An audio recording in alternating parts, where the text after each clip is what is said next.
Swayam Prabha. Digital India. Educated India.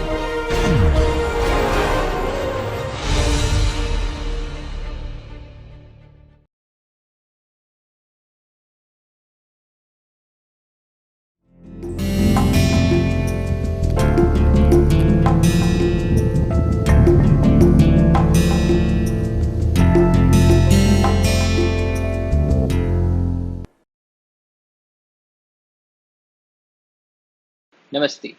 Today we shall begin summing up the salient points of learnings that we have seen in this course. So we will have 4 lectures on summing up and discussion. So we began this course by looking at what is economics and what is conservation and how are both of these things related to each other. And we had observed that conservation comes from the Latin word roots con and servare, which means to keep together. So when we say conservation, we are trying to keep together or preserve, protect, and restore the natural environment and the wildlife. On the other hand, economics comes from the Greek word roots, oikos and neme, which means managing the house. So it is a study of how society manages its scarce resources or how decisions are taken to ensure that the scarce resources are used for the maximum benefit of the people. That is, how does the society maximize its surplus or the benefits by using its scarce resources. And we saw that both of these are related because there are certain economic decisions that have ruined the environment. So, things such as pollution or things such as the various industrial disasters that we have observed, things like Minamata disaster or the Bhopal gas tragedy or the Love Canal tragedy. So, there are several economic decisions that have harmed the environment. And in a number of cases, we observe that these are bad economic choices. So we are not saying that economics is bad. Economics is good, but when people do not take into account all the different facets that are necessary for taking the right decisions, then at times people take wrong decisions. And a very important point that we have observed in this case is the externalities. So externalities are the impacts of an action of an agent on the welfare of the bystanders. And when the externalities are not internalized, meaning that when the agent does not take into account the harm that he or she is doing to others, in that case, the economics will be based on incomplete information. And this incomplete information, in a number of cases, will result in bad choices, bad decisions that will even harm the environment. So, some economic decisions, some bad economic decisions have ruined the environment. They have led to collapse of ecosystems and extinction of species. So we have observed things such as oil spills or plastics that are leading to a great amount of damage to our environment. And because we have had such economic decisions, so we are now in a situation that is calling for conservation. So now conservation is no longer a choice. Now conservation is a necessity because we have destroyed our environment to such an extent that now we are facing the negative consequences. So if you look around yourself, you'll find that a number of diseases, especially autoimmune diseases or allergic diseases, they have gone up like crazy in the last few years. And the pollution or the overuse of pesticides are things that have been implicated because of the rapid rise of diseases. These days, we are finding that there is a shortage of water in several locations where earlier there was no shortage. We observed that in the city of Cape Town a few years back, there was such a great crisis of water that they were starting to observe the day zero, a day when there will be no more water left. We are finding a crisis of water in our metro cities, such as Bangalore or cities like Shimla.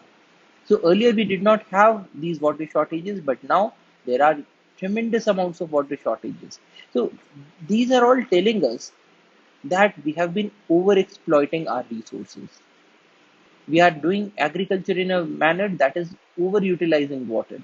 We have grown our populations to such an extent that now we are over dependent on resources. And when there is an overexploitation of resources, it leads to unsustainable use of resources, which means that in a short period of time, the resources will be gone. Similarly, we look at things like climate change. We have emitted so much amount of carbon dioxide into the atmosphere that now global warming is no longer a theoretical construct. It is something that we are observing right before our eyes. The sea levels are going up, the ice sheets are melting, so many organisms are disappearing, they're getting extinct. So, because of all our actions and the actions of our forefathers, we are now in a situation that is desperately calling for conservation. So, here again, we can correlate that these were the economic decisions of the past that have led to this situation. So, this is another relationship. And also, that conservation requires funding and resources. And when we talk about economics, the economics is the science of making decisions of how to use the scarce resources. So when we have money, when we have people, we can use this money and people to say set up hospitals, set up schools, set up industries, or we can devote certain amount into conservation. Now, conservation requires funds, and this funding will be made available through the use of economics. Because if conservationists do not have a say in the economic decision making, then we will have a situation where we do not have funding for conservation. And in a lot of these, it is necessary to uh, reiterate that the economists and the conservationists are not two categories of people who are fighting against each other. They are working for the same common cause. And that common cause is enhancing the welfare or the surplus of the society. So if we want to have more industries, if we want to have more roads, if we want to have more energy, that is to raise the level of living standards of the people in our society. But a lot of these things can be made available at a much cheaper rate by doing a little bit of conservation. So for instance, if people need to have higher living standards, they will also require clean air and they will require clean water. Now we could go for installing more and more number of air purifiers or water purifiers, or we could just conserve a small bit of forest near where we are living, because the forest will do the same thing. Because climate change is a reality these days, we could go for having more and more number of air conditioners, or we can try to reduce the amount of carbon dioxide, because even if we use more air conditioners, we will be using more energy and we will be emitting even more amount of carbon dioxide. So more air conditioners is not the long term solution. It can work in certain cases in a very short for a very short period of time, but this is not a solution. Now, when conservationists say that let us protect a forest, let us sequester carbon, they are not doing this because they are in love with the forest. They are also doing this because these forests will provide these benefits in the form of ecosystem services to people of our own society. So, this is another relationship between economics and conservation. They have to work hand in glove. The resources can come only when allocated for in the present and in future economic decisions, which is why the economist and the conservationists need to talk to each other. They need to make each other realize what are their strengths and what are the weaknesses. If the economist is looking for the solution of some problem, then it does not do a harm to ask his conservationist friend whether he has a solution. Or if the conservationist is feeling that a certain economic decision is going to be very bad for the environment, and probably his economist friend does not know about it, then it does not do any harm to just sit with the economist and tell the economist that okay, if you do such and such things, there will be such and such repercussions. A lot of solutions come out through dialogue, and which is why it is now very important to understand both economics and conservation and their interrelatedness. We also saw that another relation is that the economic decisions have the power to promote conservation. Power to promote conservation. Things like renewable energy, things like green technology. So when the government says that gas guzzling vehicles will not be permitted, or gas guzzling vehicles will be taxed at a higher rate, or petrol and diesel will be taxed at a higher rate, so that people desist from using more and more of the hydrocarbons and releasing the pollutants, then this is a decision that has both economic ramifications and also ramifications for conservation. Because by doing this, the government is not only saving money that otherwise would have been just burnt into burning of these petroleum products, but the government is also helping in conservation. Now, the thing is that good economic decisions also lead to conservation, and good conservation also leads to better economic outcomes. So, when we have the conservation of a forest, when we have a conservation of a wetland, we should be able to show or highlight that this conservation has led to such and such increase in the welfare of the society. Only then will the society be interested in doing conservation. And so we need to talk on the same terms.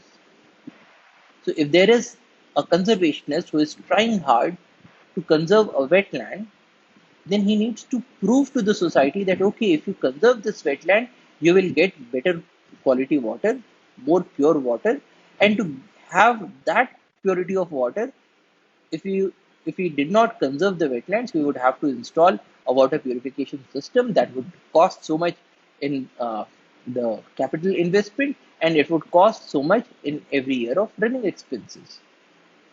Whereas the conservation of wetland is giving us the same benefits for a much lesser cost. If the conservationist talks in economics terms, then he will be more heard of, he will be more understood by the society and by the decision makers. So, which is why it is very crucial to bring economics and conservation on the same page. Then we had a look at an overview of the course, followed by the decision making. Now, the basic questions of economics like what to produce, how to produce, how much to produce, for whom to produce, when to produce. Now, these are all the same questions that are asked in every household. When we ask the question that if we have to purchase food, if we have to purchase clothes, whom should we purchase it for? Do children require a new set of clothes in greater necessity as compared to the adults or as compared to our grandparents? So, whenever there is any decision that needs to be made in the household, and remember that economics, the word root has derived from management of household. Whenever any such decision needs to be taken, what do? We sit together. Everybody puts up his or her demands, and the demands that are perceived to be having the greatest necessity are the ones that are passed. So, for instance, if a child is demanding that I need to have an ice cream, and his elder brother is saying that I need to have a new pair of shoes because my old ones are already torn, then probably the parents would decide that no, the ice cream can wait, but the shoes cannot wait. But if the older child is saying that no, I have already four pairs of shoes and I want a fifth pair of shoes, and the younger child is saying that I have not had an ice cream for so many months, I need an ice cream, then probably the parents would go with the younger child. Now, what is happening in these cases is that the family is sitting together, looking at alternatives and making a choice. That is the same choice that needs to be made in the case of conservation as well. We have people who think that forests are very important, conservation is very important, and we have people who say that no, these forests should be cut and converted into a high rise building. Now, when we need to make the decision, we need to keep both these parties on the same table, and the decision makers have to be made aware of the pros and cons of all the decisions. Only then will they be able to make a rational decision. And in this course, we observed that in economics, for a very large portion, we say that people are rational decision makers, which means that they look at alternatives, they explore all the alternatives, they explore what are the pros and cons of everything, they process the information, and after that, they choose that alternative that is the best. So theoretically, even in our households, we choose for that alternative that gives the maximum benefit to everybody in the household. In certain times, there could be discrimination, and certain times there can be aberrations. But for the most part, it's the rational decision making that happens. And the same thing is observed even at the scale of the society. So these basic questions of economics need to be answered, and these questions arise for the fact that we have unlimited wants, but our resources are limited. So there is a conflict. We want more and more of everything. We want more ice creams, we want more shoes, we want more clothes, we want more of everything. But the resources are limited. The money that we have, the time that we have, the effort that we can spend, they are all limited. And when we have unlimited wants and limited resources, we have to make a choice. And these choices bring us to economics, the science of how society manages its scarce resources. And here we saw that there are trade offs everywhere. We need to decide whether to have more schools or more hospitals or more conservation. So, conservation is but one of the things that requires the resources. And so, if we need to devote resources towards conservation, we will have to prove its worth. That yes, such and such amount of money has to be put into conservation because it leads to such and such benefits. And we looked at things such as the production possibility frontier, the efficiency versus equality debate, and cost. So, cost of something is what you give up to get it. And a major cost in economics is the opportunity cost, the next best alternative. That is, if we, for instance, were cutting up the forest to make space for mining, the next best alternative could be to use those forests as they are for, say, things like tourism. Now, when we are giving up the forest to make mine, the opportunity cost of the mine is the money that we would have earned through tourism, the value that we would have earned through this forest in terms of ecosystem benefits, in terms of the benefits that are provided by the biodiversity. And in a number of cases, we make bad choices because we do not consider the opportunity cost in total. So, suppose when we are making this decision whether to divert a forest into a mine, if we only take into account the cost of the timber and the cost of the land, then probably we are underselling our forests. But when we do a correct valuation, we will probably figure out that it was much better to have the forest than to convert it into a mine. So, which is why we need to make these correlations between economics and conservations again and again. There are explicit costs, there are implicit costs.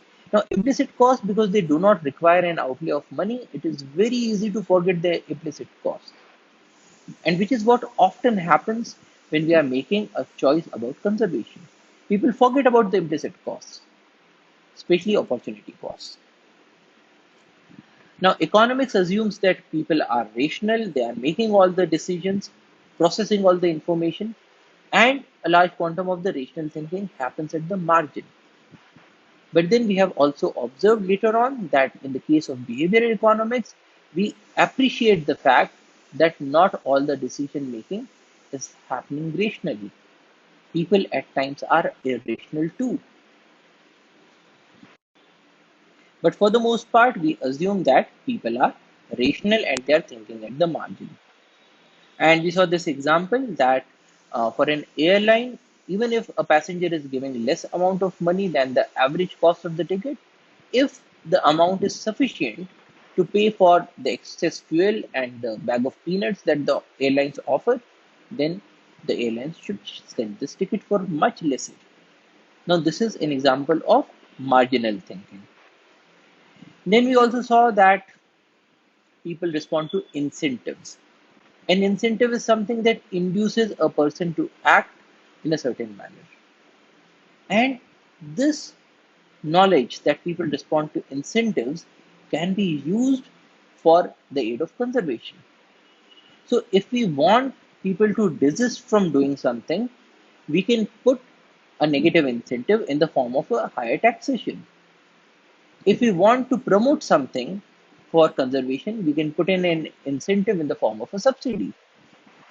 So when the government says that the LED bulbs will be subsidized, or when the government says that gas guzzling vehicles will be taxed more, they are making use of these incentives to induce people to act in a certain manner.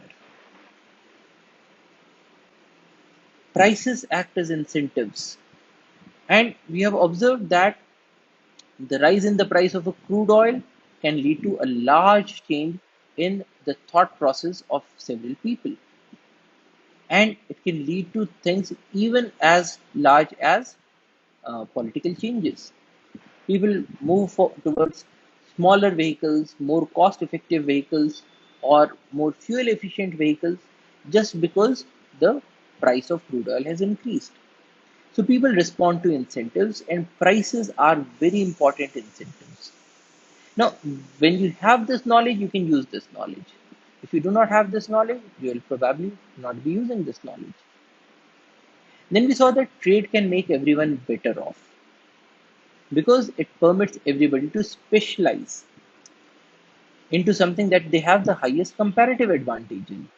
It increases efficiency, so the society gets the largest amount of output from using its scarce resources, reduces prices that benefits the consumers, and it increases the choices that are available. It increases the welfare that people can have. So we saw that trade can make everybody better off. Now, with that learning, we can use it even in the case of conservation. Trade is happening because it is making everybody better off. So we cannot just say that, okay, the uh, vessels that are moving goods from one continent to another, they are emitting pollution. So let us just close the vehicles. Let us just ban these vessels that are moving between the continents. No, we cannot say that. If we know that the vessels are also taking invasive species from one place to another, we cannot just say that, okay, we are not going to permit these. Because trade or the movement of these vessels is also playing a very important social purpose. And we cannot just leave out one thing for another. So we will have to look at alternatives. Once we know that we cannot stop the trade, we will have to look at alternatives. So when we say that zebra mussel is moving from one lake to another lake through ballast water, we cannot say that we are going to ban the ships, but we can at least look at technological solutions that will help prevent the movement of zebra mussels from point A to point B. A very simple solution is that when the ship is moving through the water, so once it has reached into the sea, then the seawater is taken inside of the vessel and the fresh water is poured outside. A solution as simple as this. Because what happens is that the zebra mussel can only live in fresh water, and when it is thrown out into the sea, then it dies in the brackish water. And because you need to ensure that you have ballast water, so the seawater is taken inside. And this is very similar to a rinsing process. So you rinse the whole of the ballast using the seawater. So when you know that trade is serving a social purpose, it cannot be shut out, then only you will start to look for other alternatives for conservation. Then we saw that markets are usually a good way of organizing economic activity. And why is that so? Because it offers several advantages. Prices and self interest are guiding decisions. It is leading to autonomy. It is leading to a freedom of expression. So, nobody is going to tell me what I should wear or not. Nobody should tell me whether I should eat apples or whether I should eat oranges. But I should be having this choice of choosing whether I wish to eat apples or oranges. Now, in the case of a command economy, the government decides what will be made available to which people at what prices. But in the case of a market economy, there is an expression of the free will. The thing that people want more, its demand would go up. When the demand goes up, the price would go up. When the price goes up, it acts as an incentive. More and more sellers or more and more producers get into the market. There is an automatic flow of information. Information flows very quickly from the buyers to the sellers. So, for instance, in a command economy, the government would have to go for a survey of what people want. And with the results of that survey, the government would have decided what to produce, how much to produce. But with the market, this information passes automatically. Then we have the invisible hand that leads the firms and the consumers to the desirable outcomes. And this is happening very fast. And so the welfare or the surplus of the society, it reaches to the optimum level. We have observed in one of the lectures that the highest surplus in the society occurs at the market equilibrium, where the demand and the supply curves meet each other. So this is another important learning of economics. This is one of the principles of economics. Then we also observed that governments can sometimes improve the market outcomes. So we are not saying that markets are the final solutions for everything, because in a number of cases the markets can do bring the society to a suboptimal level, especially because the markets do not consider externalities. And so the government needs to step in certain cases. So when the government steps in, it can put things such as taxes, it can make use of subsidies, it can make use of price controls, it can make use of just banning things altogether, so that the society reaches a more optimum level of output. So the governments can improve the market outcomes, and the governments are also needed to enforce rules, maintain institutions, enforce the property rights, so that the markets are able to function. Then we looked at market failures, things such as externalities and market power. Market power is the ability of a single economic actor or a small group of actors to have a substantial influence on the market prices. And we looked at how monopolies have a tremendous amount of market power. Because in the case of monopolies, they are not price takers, they are price makers. They can sell at any rate that they want. And when they choose the rate at which their profits are maximum, in a number of cases, a large number of people in the society, they just do not have access to the goods. So this is another example of market failure. So the governments need to step in certain cases. The government needs to step in to promote equality because the market may not do that. Then another principle of economics is that the country's standard of living depends on its productivity. The more goods and services the country produces, the more goods and services are available for use of its citizens. And this productivity or having more and more production is what is also leading to a large number of environmental disasters. Because we have observed in one of the lectures that the amount of plastics that we are producing, it is going up exponentially. Now, we need to pause for a while and we need to think whether such large of production of plastics is good for us or whether it is bad for us, which is again where economics and conservation needs to talk to each other. Then we saw that prices rise when the government prints a lot of money, and in the short run, there is uh, a correlation between the inflation rate and unemployment rate. So if the government goes for a large amount of inflation, then there will be less amount of unemployment. If the inflation is low, then the unemployment will be high. So this is a correlation. So when we say that economics is the science of making decisions, this is a relation that needs to be kept in mind. That you cannot have both best of both of the things. You cannot have low inflation and low unemployment. You have to choose between one of these, and this is what leads to business cycles. Then in the second module we looked at what is conservation, and we began with conservation in the Anthropocene. And Anthropocene is a proposed epoch or a proposed time dating from the commencement of significant human impact on Earth's geology and ecosystems, including but not limited to anthropogenic climate change. So this is Anthropocene. That is the age of human beings, where the human beings are having a tremendous impact on the Earth, its geology, its ecosystems, and so on. And what are the kinds of impacts that we are having? We are having things like overconsumption of resources.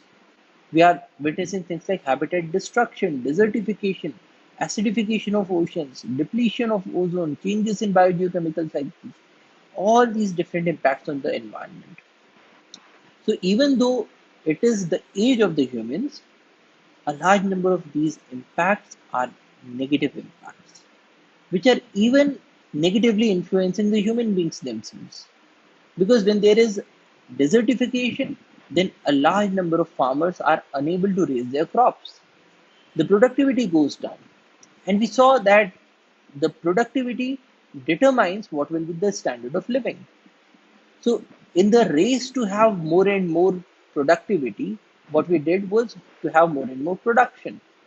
And a large portion of this production was done using fossil fuels. Because of excessive use of fossil fuels, we were emitting a large amount of carbon dioxide into the atmosphere, which led to global warming, climate change, and desertification. Now, once you reach a stage of desertification, the productivity goes down. Now, once you have a low productivity, then you have a low standard of living. So, even though we were trying to raise the standard of living, ultimately we reached a point where the standard of living is even worse. So we need to look at these interactions. We just cannot make use of classical economics and say that, okay, we need to increase production, do it by whatsoever means possible. So these are the human impacts. And we take the explosion of the atomic weapon as the beginning of the Anthropocene. And these days, there are large talks about the quantum of the human impacts. And we looked at this formula I is equal to P into A into T. That is, the impact of humans in an area is governed by three things. The population in the area. More the number of people, more is the impact on the environment. The affluence or the amount of resources that each person uses. And the technology. And we observed that in the beginning, when these were less, we had lesser impacts, and as these grew, we had more impacts. So world population has been increasing, it has been increasing exponentially, the densities are increasing, the GDP is increasing, which is telling us that the affluence also is increasing. So in the formula, I is equal to P into A into T, P is increasing, A is increasing, T is also increasing, the technological progress. And when all these three are increasing, then we have a stage when we are putting a lot of impact on the environment, which is why we need to stop and think. Because earlier, if we look at our societies, earlier the population was low, affluence was low, technology was low, and that was the period when we could have used as much resources as we wanted.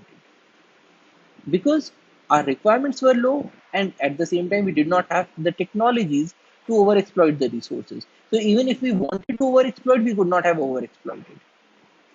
But then, when the population increased, the affluence increased, the technology increased, we still, for a time being, we had an option to expand our empires.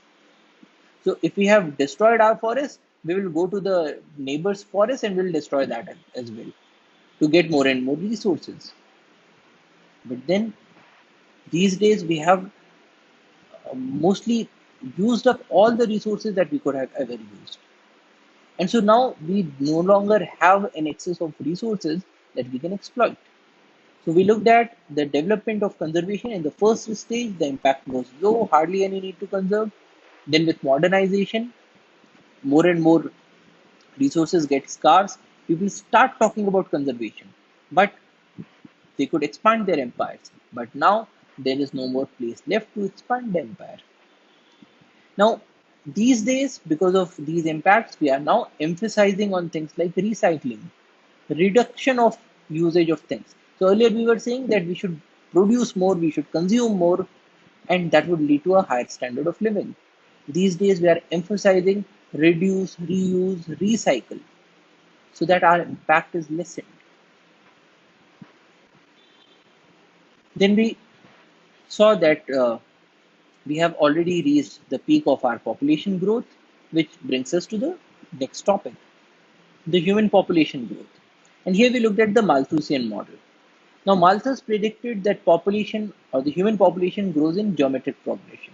That is, from 1 it becomes 2, then becomes 4, then 8, then 16. So at every stage it is getting multiplied by 2. But he said that the agricultural production or the resources will not increase at this faster pace. They will increase in arithmetic progression, 1 to 2, 2 to 3, 3 to 4, and so on. And so in a short period of time, we are going to have a scarcity of resources. Now, when there is a scarcity of resources, there are two options available. One, we should bring our population down ourselves by things such as population control, or by things such as late marriages or celibacy. Or the other option is that nature will bring the population down by itself by making use of things such as floods or diseases or pestilence. Now, the choice is with the people.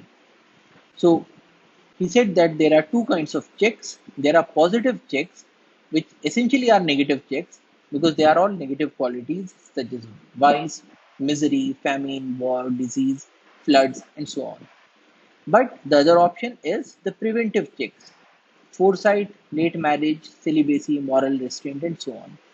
So, this is in crux the Malthusian growth model. And the world population has been increasing. We looked at doubling times. But the thing is that Malthus could not have predicted way back that we will also be having an increase in the technologies. So we have been able to uh, postpone the situation of crisis by having better technologies. So we have been using more fertilizers, we have developed pesticides, we have developed high yielding varieties of crops. And all of this has helped us to avoid the crisis situation. So, still today, we are able to meet the requirements of human beings. But that does not mean that we will forever be able to meet the requirements because there is a limit to everything. But so far, what we have observed is that the doubling time is not what Malthus has predicted, it has been changing. The agricultural growth has been changing. We have observed exponential increase in yields, and we have increased the land usage, we have increased different areas, and we have increased the technology. So because of all of these, we have been able to bypass or postpone the position of crisis. And we also observed that in population ecology, we have these standard equations of population growth. So what Malthus had predicted was this exponential rise in population, but what we normally observe is a logistic growth. Now, logistic growth means that in the beginning, when the resources are plenty, any population grows up exponentially. So there is a small lag because the initial population itself is less. So this is the lag phase. But then once you have sufficient number of individuals, the population starts to grow up exponentially. Now, with this exponential growth, what happens is that after a while, the resources now start to become less and less. They have become scarcer, because of which the population growth rate again starts to decrease and we start to see a stabilization. So here the growth rate was less, here again it is less. The population is more or less stabilized, but in between there is an exponential growth. And in certain cases, there is also a collapse in the population, especially if the population has become too old or when the population density is so high that there is a single disease and everybody gets wiped off. So this is what we have been observing in a large number of organisms. And we have the problems of statics and dynamics. We also looked at unsustainable development. Now, unsustainable development is the opposite of sustainable development, which is development that meets the needs of the present without compromising the ability of future generations to meet their own needs. So, sustainable development asks this question that okay, we need the resources, but how much of the resources should we be using today, and how much of the resources should be left for the future generations? Because if we use up everything today, then not much will be left for the future generations and they will be in a perilous situation. That is, if you have, say, a lake and this lake has different fishes and you are doing fishing. So there are two options available.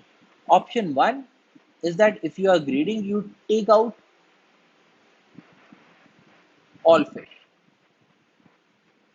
And once you have taken out all the fish, there is no more fish that is left in the lake.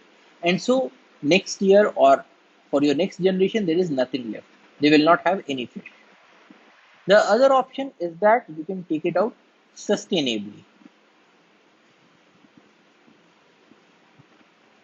Now, when we are taking out fish sustainably, it means that we will not take out 100% of the fishes. We will probably say take out 20% or 30% of the fishes.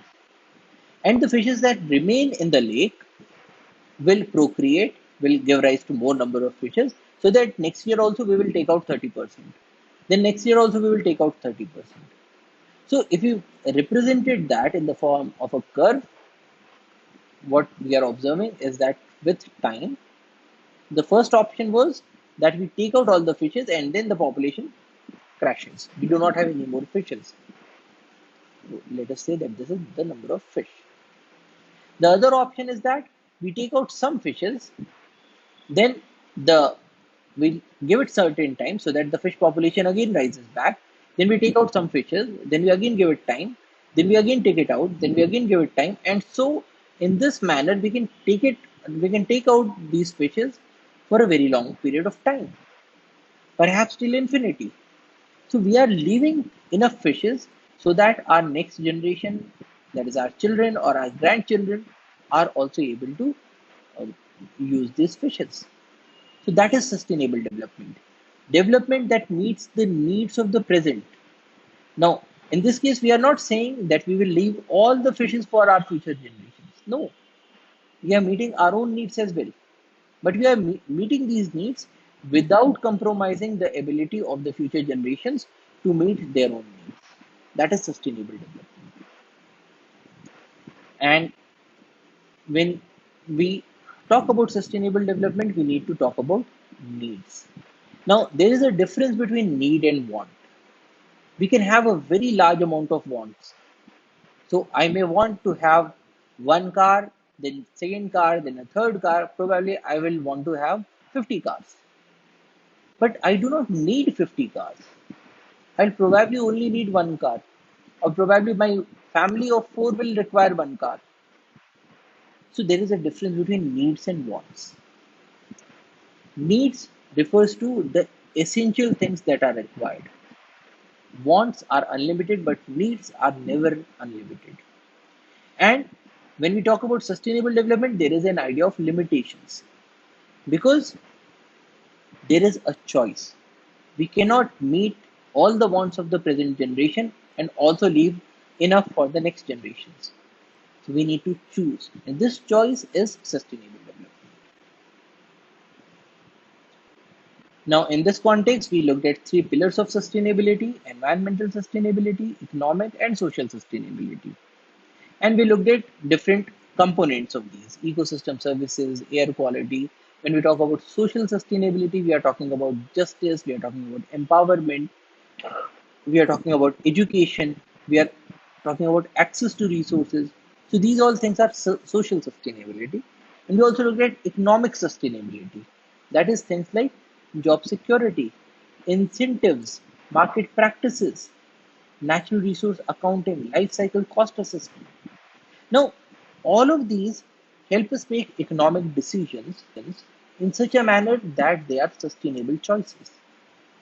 Very good example is plastics. Plastics are cheap to produce because of which we have been producing large amounts. But then they are cheap to produce when you do not take into account the life cycle cost, because the plastics are very expensive when it comes to collecting them, treating them, disposing them. And so if you do not take into account the life cycle cost, you will say that plastics are very cheap. But if you take into account the life cycle cost assessment from the cradle to the grave, then you'll figure out that no, plastics, they require a very great amount of investment. And probably we would have been much better if we were not using the plastics. So this is economic sustainability. And we also talked about the triple bottom line where all these three things are incorporated. Then there is weak and strong sustainability. Weak sustainability says that, okay, if we are not preserving our natural resources, but if we are having more industries or we are having more roads, then that is fine. But strong sustainability says that no, we need more industries, we need more roads, but we also need forests. And so we cannot give up the forest to have more roads. So that is the basic difference. So this is one school of thought, that is the weak and strong sustainability. Then we looked at sustainable development goals and things like clean technology, renewable energy, water purification, air purification. And when we talk about clean technology for sustainability, in a number of cases, we come to the realization that well functioning ecosystems provide us with a lot of these outcomes. So, if you want to have water purification, you can install a water purification plant and put money into running it, or you can say conserve a wetland, or you can conserve a forest, so that the water that is coming to you is pure from the beginning.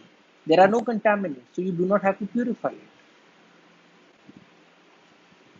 So we looked at several clean technologies, and then in the third module we looked at the modern impacts that are necessitating conservation, or the impacts that are making conservation an urgency these days. Things like climate change, plastics, oil spills, and mining. And here we began with climate change. So, climate is a broad composite of the average conditions of a region, measured in terms of things like temperature, rainfall, snowfall, snow and ice covered winds. And generally, we take these averages for 30 years. So, that is climate. Now, when we say that it is a broad composite over a long period of time, it means that when we talk about climate change, there is a long term change that is happening. So we looked at different components of climate. So there are these five components: the hydrosphere, the lithosphere, the cryosphere, the biosphere, and the atmosphere.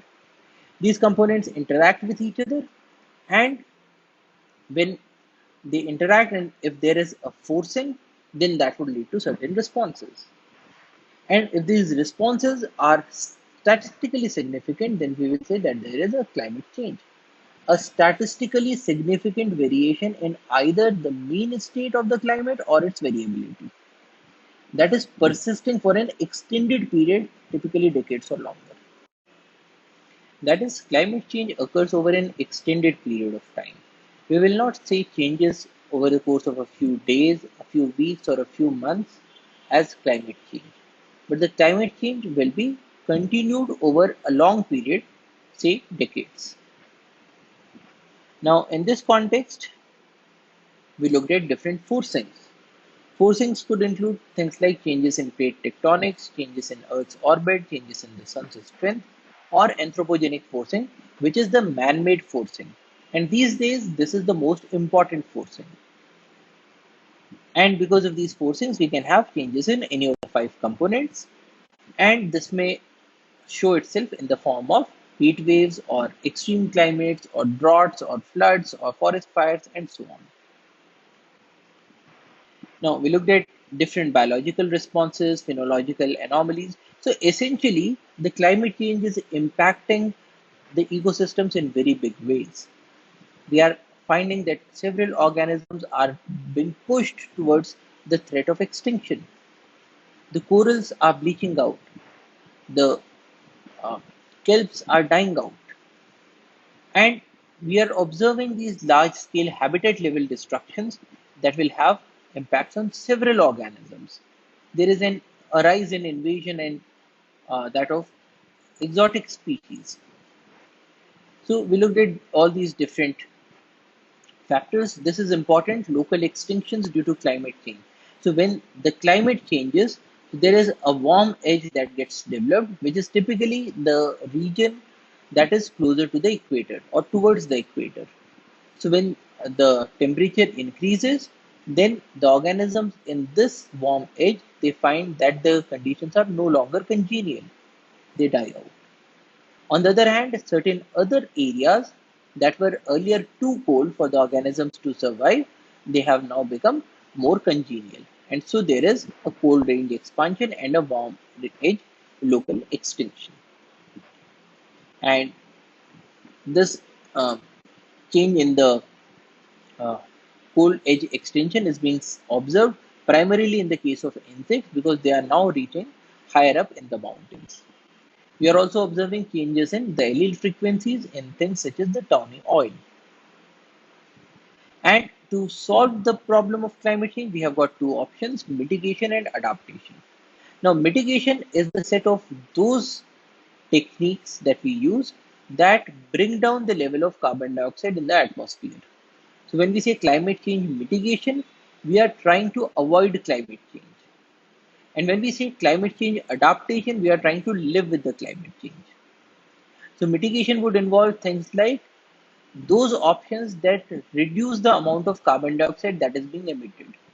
So if we shift from incandescent bulbs to LED bulbs so that we consume lesser electricity and so we reduce the amount of carbon emissions, that is mitigation. If we shift from thermal power plants to solar power plants, that is climate change mitigation. Or we can use things that bring down the level of carbon dioxide that has already been emitted. So things like afforestation, when we are growing more plants, which will absorb this carbon dioxide from the atmosphere, that is mitigation. But when we talk about adaptation, we are trying to live with the climate change. So installation of air conditioners is an adaptation that we can make. So we have these two options, and often both of these options work together. So mitigation options are those that reduce emission or those that create sinks. And there are three different kinds of adaptations: anticipatory versus reactive, or autonomous versus planned, and private versus public. And there is an adaptive capacity, which is the ability of a system to adjust. And if we cross the adaptive capacity, then in that case, we will not be able to perform the adaptation. We also have a thing called as maladaptation, which is bad adaptation. So if we do something that inadvertently increases the vulnerability, an adaptation that does not succeed in reducing vulnerability, but increases it instead, is a maladaptation. Now, in the case of adaptation, we have got these three options: create resistance to change, resilience to change, or response to change. So resistance to change means that you create such conditions that the systems are able to resist the impacts of the climate change. Resilience means that even if the system succumbs to the climate change, but you have options that if later on in the future the conditions become back to normal, then these systems should be able to come back to the original state. And the third is response to change. That is, we are trying to facilitate movement. So assisted migration to newer areas, managing for asynchrony, that is a response to the change. Then in the next lecture, we explored plastics. And plastics are synthetic materials made from wide range of organic polymers that can be molded into a shape when they are soft and then set into a rigid or a slightly elastic form. And plastics are everywhere because of their important properties. They are lightweight, they are cheap to produce, they are strong, they are water resistant, and there are several of these good properties because of which plastics have become a mainstay in our lives. And if you look at the production of plastics, it has been growing practically exponentially at the rate of 5% per annum, and a very small portion is being recovered, which is reused or recycled. And when you have a a very small portion that is getting recovered, what happens to the rest? The rest are treated in different ways. They are burnt, which releases dioxin and carbon dioxide. Otherwise, they are put into landfills, and we are already running short of space, or they get released into the environment, such as the floating plastics or the plastics that wash to the shore or the plastics that sink to the bottom of the seafloor. And we have this size classification. So you have large plastic, medium sized plastic, or small plastics. And typically, when the plastics degrade, then there is some amount of degradation that happens because of the impact of light and the impact of oxygen. And because of that, and because of mechanical degradation, the plastics reduce in size. And so we have these three categories: macro, meso, and micro degree. And we observe that the plastics have a large number of negative impacts on wildlife. Animals confuse them for food, and in that case, the animals die. And we are observing these in several organisms. They can lead to entanglement, especially things such as these ghost nets. So the animals get entangled and they die. Or we have things such as these chemical disruptors, persistent bioaccumulative toxic substances, accumulation and concentration of hydrophobic toxins. So on their surface, the hydrophobic toxins, they get accumulated to a very high concentration. Potential to alter habitat and behavior. So we are observing that organisms are now living with these plastics. They are showing a behavior that is not a natural behavior. And we are seeing this even inside of the tiger reserves. And they are aiding in the dispersal of invasive species.